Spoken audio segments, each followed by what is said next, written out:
मृत्यु के दुख से मुक्ति।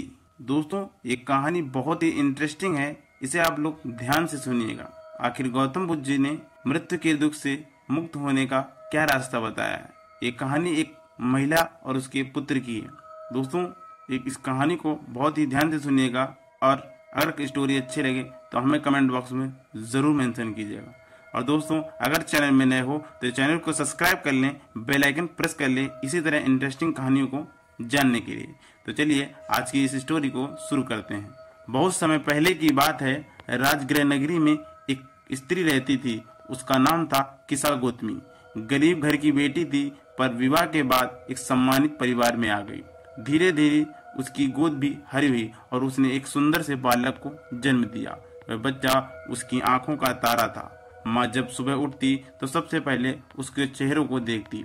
खाना बनाते समय, काम करते समय, यहाँ तक कि सोते समय भी अपने सीने से लगा कर रखती थी। माँ का जीवन उसी बेटे पर बस गया था। पति और परिवार को भी गर्व था कि ये बच्चा हमारे घर का वारिस है। समय भी था, बच्चा कुछ बड़ा हुआ, पर अचानक एक दिन वह गंभीर रूप से बीमार पड़ गया। माँ ने हर संभव उपाय किए, वैद्य बुलाए, दवाइयाँ दी, कई मिन्नतें की, परंतु बीमारी इतनी गंभीर थी कि कुछ ही दिनों में उसका इकलौता पुत्र इस दुनिया से चला गया। माँ का संसार मानो उजड़ गया हो। उसकी आंखों से आंसू रुकने का नाम ही नहीं ले रहे थे। वह बच्चे को गोद में लेकर घर घर घूमने लगी और कहने लगी, कोई तो ऐसा वैद्य बताओ जो मेरे बच्चे को फिर से जीवित कर दे। लोग हैरान थे। कोई कहता पागल हो गई है, कोई कहता मृत्यु के बाद क्या कोई वापस आता है। पर उस माँ का दिल मानने को तैयार ही नहीं था। आखिर किसी ने कहा, यदि कोई इस दुख का उपाय बता सकता है तो वे केवल गौतम बुद्ध हैं। तुम उनके पास जाओ। किसा गौतमी तुरंत अपने बच्चे को गोद में उठाकर बुद्ध के पास गई। वह रोते हुए बोली, भगवान, मेरे बेटे को जीवित कर दीजिए। आप करुणा के सागर हैं। मेरे बिना यह बच्चा नहीं जी सकता और मैं इस बच्चे के बिना नहीं। बुद्ध ने उसकी पीड़ा को देखा और उनके हृदय में करुणा जागी और उन्हें साफ मना नहीं किया। उन्होंने बड़ी शांति से कहा, ठीक है बहन, तुम्हारे पुत्र को जीवित किया जा सकता है, लेकिन एक शर्त है, तुम नगर से सरसों के कुछ दाने ले आओ, पर ध्यान रहे वह सरसों के दाने उस घर से होने चाहिए जिसके घर में किसी की मृत्यु आज तक न हुई हो। माँ के चेहरे पर आशा की किरण जाग उठी। वह तुरंत नगर की गलियों पर दौड़ पड़ी। वह पहले घर पहुंची और बोली, मेरे बच्चे के लिए मुझे थोड़े सरसों चाहिए, पर शर्त यह है कि आपके घर में कभी किसी की मृत्यु न हुई हो। घर के लोग दुखी होकर बोले, बहन, हमारे दादाजी की मृत्यु हो चुकी है। वह अगले घर गई, वहां भी उत्तर मिला, हमारे भाई की मृत्यु हो गई थी।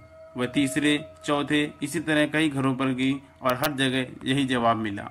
दिन ढल गया, रात आने लगी और तब उस माँ को समझ आया कि यह तो पूरे संसार का सत्य है, कोई भी मृत्यु से अछूता नहीं है। थकी हारी वह माँ वापस बुद्ध के पास पहुंची। अब उसकी गोद में मृत बच्चा तो था, पर उसका मन बदल चुका था। आंखों से आंसू तो बह रहे थे, पर उनमें से ज्ञान की चमक थी।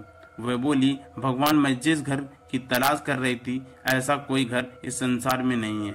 सबको मृत्यु ने छुआ है। मृत्यु केवल मेरे ही घर नहीं आई, बल्कि वह सबकी अतिथि है। बुद्ध मुस्कुराए और कहा, हाँ किसा गौतमी, यही सत्य है। संसार में कोई अमर नहीं है। जो जन्मा है उसका नाश निश्चित है, लेकिन इस सत्य को समझकर जो व्यक्ति मोह छोड़ देता है वही जीवन को अच्छी तरह से जी पाता है। किसा गौतमी ने अपने बेटे को अंतिम बार देखा और उसने उसे नदी के किनारे ले जाकर चिता पर रख दिया और अग्नि को समर्पित कर दिया। अब उसका रोना बंद हो गया था। वह बुद्ध के चरणों में झुककर बोली, भगवान, आपने मेरी आंखें खोल दी।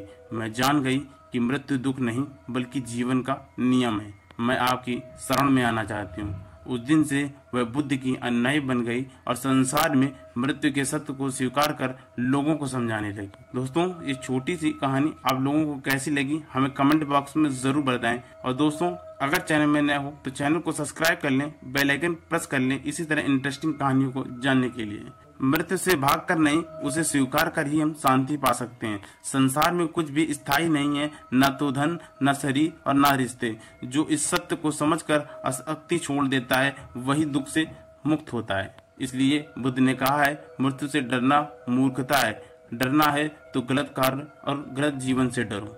क्योंकि मृत्यु तो निश्चित है, पर अच्छे कर्म ही हमें सच्ची मुक्ति दिलाते हैं। दोस्तों, ये कहानी आप लोगों को कैसी लगी हमें कमेंट बॉक्स में अपनी प्रतिक्रिया जरूर दें। तब तक के लिए सभी दोस्तों को नमो बुद्धाय, जय भीम, जय भारत।